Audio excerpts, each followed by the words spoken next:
So this is a bit of a sort of precursor, actually, to the tour of Sydney Gardens tomorrow, particularly for those of you who don't know anything about Sydney Gardens, which is presumably some of you. It's a taster. And also a cautionary tale. I'll start with... here goes one of my odd movements. So a little context about the place itself. Now, as far as pleasure gardens, history of pleasure gardens are concerned, Sydney Gardens in Bath is a bit of a late comer, a relatively late arrival on the scene. First opened in 1795. You see it here on this map. It was conceived as the centrepiece of a geometrically designed new town east of the river in Bathwick, part of the development of the new Bathwick estate across the river from making use of Pulteney Bridge. So it was also the central feature of Georgian Bath's last great expression of utopian urban design. Planted, laid out in the fashionable picturesque style, it was more modern than the formal and now somewhat tired-looking spring gardens down the road, down Great Pulteney Street, more or less where the rugby ground now stands. So you came over the bridge and you went to the right to get into Spring Gardens, and more genteel, certainly, than the more rustic Grosvenor Gardens, a boat ride away east along the River Avon, north on my map. But now we're just round the back of where Grosvenor Place now stands. The elevated position of Sydney Gardens afforded fine views of the city, its encircling hills, of Prior Park, Sham Castle to the south, Camden Crescent to the west. It was a good place to sit and look out at the city. Nice elevated position, now somewhat destroyed by the huge trees that have grown all over it. You can't really see a damn thing. But at the time it would have been very different. So now, this is a map of about 1795. Within a year or two of opening then, Sydney Gardens boasted an impressive maze, an encircling equestrian ride to augment its shady walks, and there were supper boxes, a pavilion, a dancing room, all very elegant, refined, thoroughly tasteful, with admission prices calculated to keep the riff-raff at bay. There were also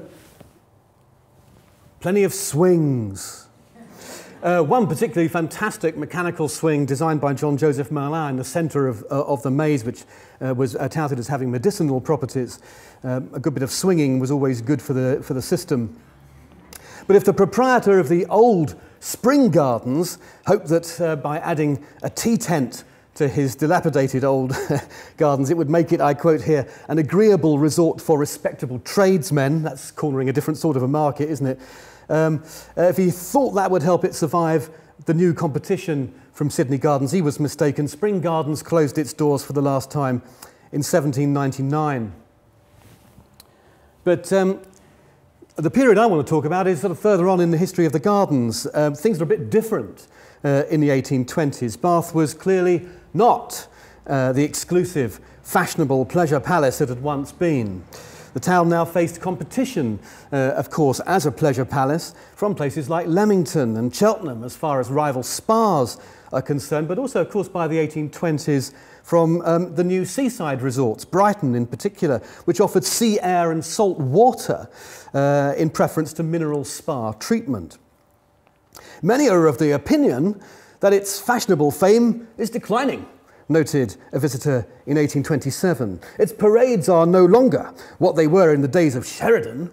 They're still inhabited by gentility, but comparatively deserted by fashionables.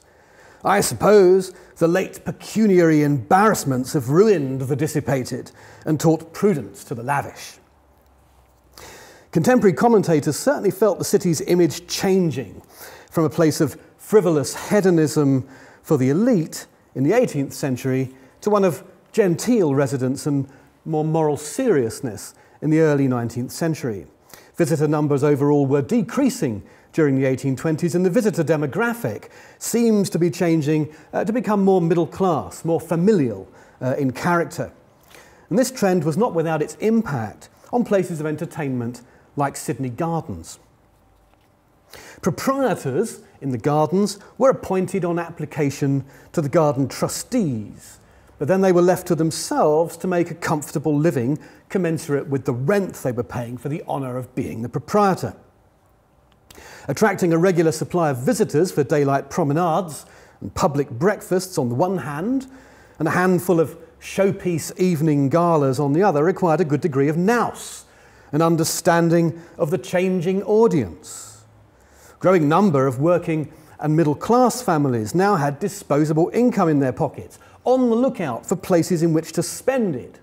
But of course, public breakfasts and picturesque strolls and operatic recitals weren't necessarily what new generations of people brought up on circus and melodrama were attracted to. However, pandering to broader tastes with a more sensational offer also ran the risk of damaging the garden's polite reputation. And respectability was, if anything, more important to Bath's post-Regency image than it had been before.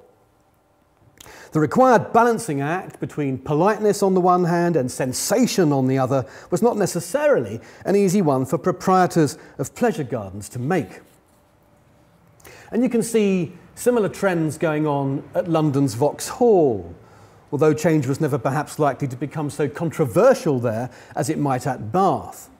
Vauxhall's audiences certainly seemed to be broadening, its physical space transforming and its entertainments multiplying, especially after the Tyers family who laid out and first run the Vauxhall Gardens, especially after they relinquished their hold on the place in 1821. So under its new, more entrepreneurial proprietors, Thomas Bish and Frederick Guy, Vauxhall's simplest green spaces began to be seen as unproductive, unattractive. So trees and shrubbery were steadily stripped out to make way for more platforms, theatres and other attractions, so that by the time the novelist Edmund Yates visited Vauxhall in the 1830s, it was a very ghastly place, he said. Of the actual garden, there was hardly any sign. And this ghastliness at Vauxhall kicked off in earnest under Bish and Guy, who took it on themselves to put some of the older attractions out to grass. The mechanical cascade, a marvel in its day, was one of the first to go. And they introduced a full range of modern replacements. Although the Tyers family had been quite prepared to introduce the odd balloon flight, gala firework display and rope dancing specialists like Madame Saki. She was the business, Madame Saki. They never had her at Sydney Gardens, but they had people who did a slightly probably a scaled-down version of that. Looks fairly dangerous, but that was what people wanted to see. Sensationalist entertainments like these only dominated after Bish and Guy took over in 1821, and were now feverishly added to for the first time by the sort of variety acts more often seen in theatres, by new set pieces like the Hermit's Cot, a static entertainment actually where visitors could just parade around the garden, find the Hermit's Cot, look in and see a model of a hermit reading by the light of a lamp. And by cheaper versions too of some of the new peep show experiments in optical illusion causing sensation in London at the time in the early 1820s, particularly various types of cosmorama and diorama. So changes of similar kind began cautiously at Bath under the proprietorship of George Farnham, who managed the gardens from 1817 to 1824. Farnham brought a slack rope dancer, Il Diavolo, to the King's birthday gala in 1820. This was a man who drew attention to himself by, quote, leaping through a balloon 20 foot from the stage and 20 foot from the rope, blowing a trumpet the whole time and the rope in full swing. He'd been very popular in the Bristol Theatre the previous year. He'd never been seen before in the gardens. Again, reflecting developments in London, Farnham booked some lowbrow comic singers and a comedian who performed imitations of the Bath and London actors. Thus, noted the Bath Chronicle, perceptively catching the intention, uniting the amusements of Vauxhall with those of the theatres. He rebuilt the orchestra, and then he brought in a Russian mountain. That's a sort of early kind of roller coaster, actually, a gravity run, a roller coaster. As just a temporary attraction in 1824, but his means and ambition were limited. Visitor numbers failed to escalate. There were complaints that the walks and ride were starting to be neglected, and certain patrons who paid subscriptions in the gardens expected these to be kept up. So in the summer of 1824, Farnham gave up the lease and was succeeded by a new man. This is the point at which things started to get more interesting. The new proprietor was William Bridle. Bridle had moved to Bath in 1821 from Ilchester, where he had worked for several years as the governor of the county jail, where he'd garnered a reputation for efficient management and penal reform.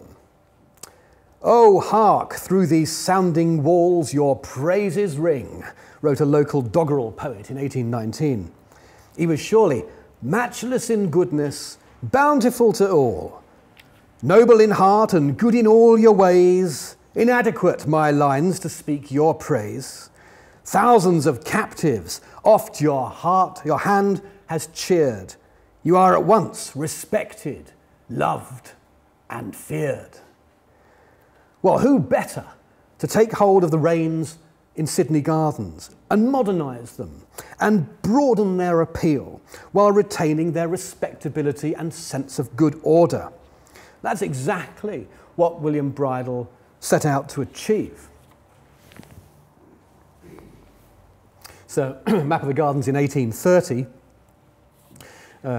marking most of the innovations that Bridle brought in. He said he would adopt every improvement that would increase their attraction. In the same style, he said, as the royal gardens at Vauxhall. No shortage of ambition. The existing attractions would be all freshly painted. The carriage ride reinstated. It was a scandal. The carriage ride had become more or less impassable when Bridle took over, so that people taking the air in carriages were having to just drive up to the end of Great Pulteney Street, turn around and go back again without using the gardens, which is a hopeless situation. Not only would it be reinstated, it would be macadamised. Paths would be cleared, shrubs and flowers replanted, a host of sparkling new amusements introduced, including an aviary with tropical birds, a theatre. That's not a theatre as we know it, perhaps, but more sort of a platform framing a romantic tableau with a mechanical waterfall and cottages and lighting effects and so on. You stood and watched it take place before your eyes, and a curtain opened and then closed. And a cosmorama. The first cosmorama to be permanently installed in Bath, a state-of-the-art optical innovation, augmented a year later by a temporary exhibition of a much larger diorama brought up from London, invention of Daguerre. All of these improvements were trumpeted not only in the usual bravura newspaper advertisements, but also in the garden's first ever illustrated guidebook. Here's a couple of pages, the title page and the illustration showing you how to get in and out of the maze, and representations of some of the other attractions to be seen in the gardens. The ruined castle on the right-hand side, an ivy-clad conceit. I think that's probably the hermit's cottage on the bottom right. There's a water wheel and all sorts. Evening galas were where Bridle hoped to make serious money to cover the outlay on his other improvements. There would now be 5 every summer season, 2 of them carefully timed to coincide with some of the city's more lowbrow popular entertainments, the races and Lansdowne Fair. Regardless of cost, he promised, future galas will be attended with artists of the first eminence. And by artists, he meant circus acts. The first gala, decorated with thousands of extra flags and banners and transparencies and lamps, 15,000 extra lamps, began with a crowd-pleasing balloon ascent by the pioneer aeronaut James Graham, and continued with a repeat performance from Il Diavolo, a first exhibition of the new Cosmorama, and a debut from Monsieur Klein, the celebrated French Hercules, famous for balancing a ladder on his chin with a boy perched on the end. It ended, as was customary, with fireworks by Signor Mortrem. 2 more galas followed in August, adding Fantoccini puppets, Tyrolean stilt waltzing. I don't know. The infant prodigy Madame Flora Saint-Loup and Scaramouche Montefiore, the little Spaniard, quote, who stands unequalled as a posturing buffoon. There's a thing to be. And whose act required him to crawl in and out of the rungs of a 44-foot upright ladder surrounded by exploding fireworks. This was par for the course in Bridal's garden. He really hit his stride, actually, in 1826, when he engaged a man named Yvon Chabert. Yvon Chabert, well, his trick, actually I say trick, it was never actually exposed as a trick, but surely it was a trick, was to, quote, enter a hot oven and remain there during the cooking of certain pieces of meat. Then he would emerge unscathed, eat the meat, and wash it down with a spoonful of phosphorus, followed by some oxalic acid, some boiling oil, and some molten lead, handed to him by members of the crowd to prove their authenticity. The Bath and Cheltenham Gazette had the measure of Bridal's approach, describing an 1825 gala in these words: the entertainment of the evening were varied, introduced in rapid succession, so as to prevent any ennui or listlessness among the delighted company. This was sort of a first exposition of the attention span absent generation, I think. The good reputation of the gardens required a delicate balance to be struck between the popular excesses of the gaudy nighttime galas and the polite decorum of the daylight promenade. Keeping these 2 rather different audiences separate was Bridal's first concern. The excellent arrangements for preserving the delightful promenades from the intrusion of improper company reflect the highest credit upon the renter, observed the Bath Chronicle, signalling Bridal's determination to screen the gardens by day from pickpockets and prostitutes. From now on, the paper declared, honour and respectability only will find admission to the promenades. Unwelcome incursions from the lower orders were theoretically discouraged by high entry charges. 6pence if you wanted to walk around the gardens by daylight with no attractions whatsoever. Why would the lower classes want to bother with that? 2 and 6 for an evening gala. But the low railings had never previously been difficult to scale, and uninvited freeloaders were endured, if not exactly tolerated. Bridal hoped to change all of that. He had the outer walls raised to deter the ingress of the lawless and depraved, as the Gazette put it, and successfully lobbied the Bathwick police office to increase the watch on gala nights, both in and outside of the garden perimeter.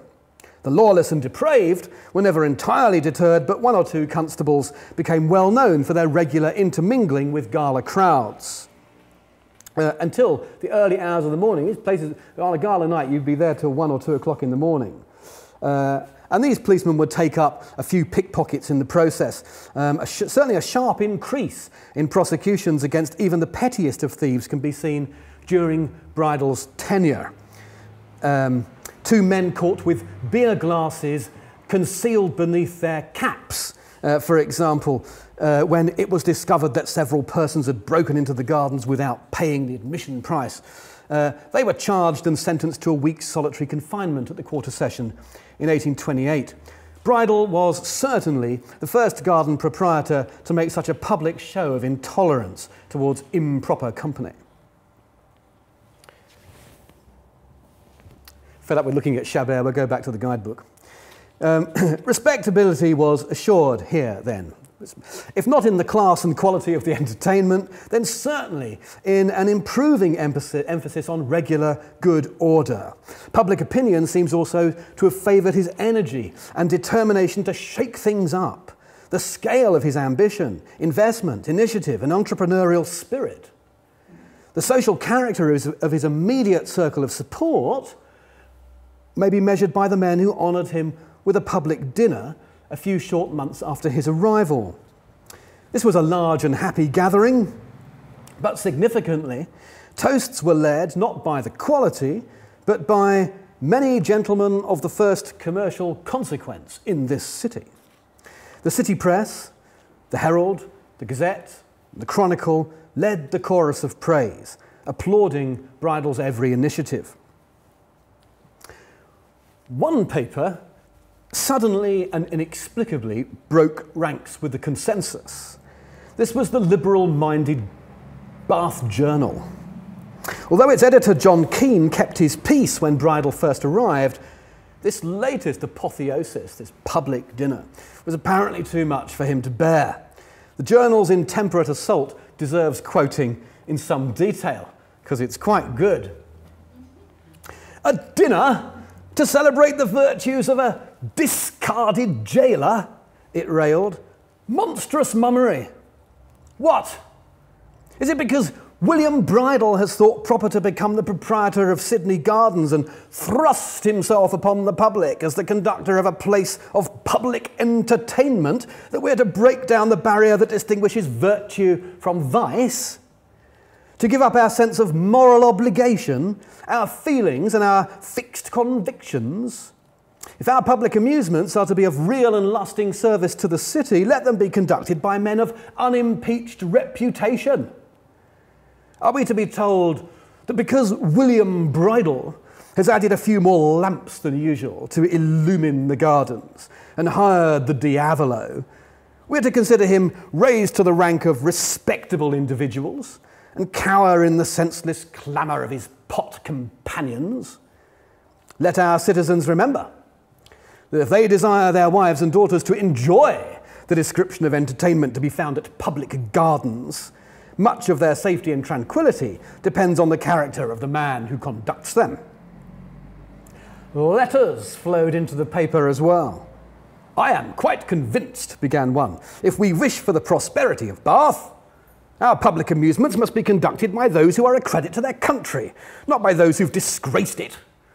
And another, "Had the present renter of Sydney Gardens been less obtrusive, he might have passed without further notice, but to become a caterer to our public amusements, and that too in the elegant city of Bath, he's poked himself under our very noses. In becoming the conductor of that tasteful and pleasant resort, Sydney Gardens, he's evinced a daring disregard for public opinion." I know what you're thinking. You're thinking, there's one newspaper here then, at least, which is objecting to the dumbing down of a venerable Georgian monument to the fine arts, proper music and good taste. But although the reputation of the gardens was central to the Journal's concerns, it was a whole lot worse than that. What nobody had cared to mention in public until then was that Bridle had not left his previous place of employ under particularly agreeable circumstances. As governor at Ilchester from 1808 to 1820, Bridle had approached that job with the same energy he was now applying to Sydney Gardens, overseeing the prison's transformation from promiscuous tradition to segregated modernity, and achieved at minimum cost because the prisoners were made to do all the building work themselves. In 1820, however, Bridle was required to accept the famous radical orator Henry Hunt as one of his prisoners. There he is, standing in masculine posture on the platform at Peterloo shortly before his arrest.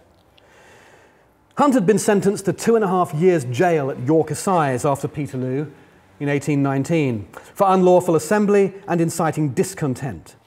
Since the charge was technically a misdemeanour, Bridle initially accommodated Hunt in traditional manner, gave him the run of the debtor's wing, allowed free association with family, friends and servants.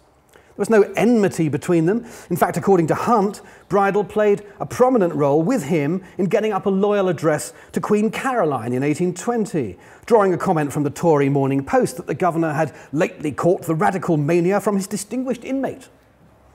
But these halcyon days were abruptly put a stop to by the county bench, possibly on orders from the Home Office, who now placed Hunt in solitary confinement and withdrew all his privileges. Finding himself now treated like a felon, Hunt fought back, demanding political status. This attracted a good deal of public attention and comment on both sides, but was ultimately unsuccessful.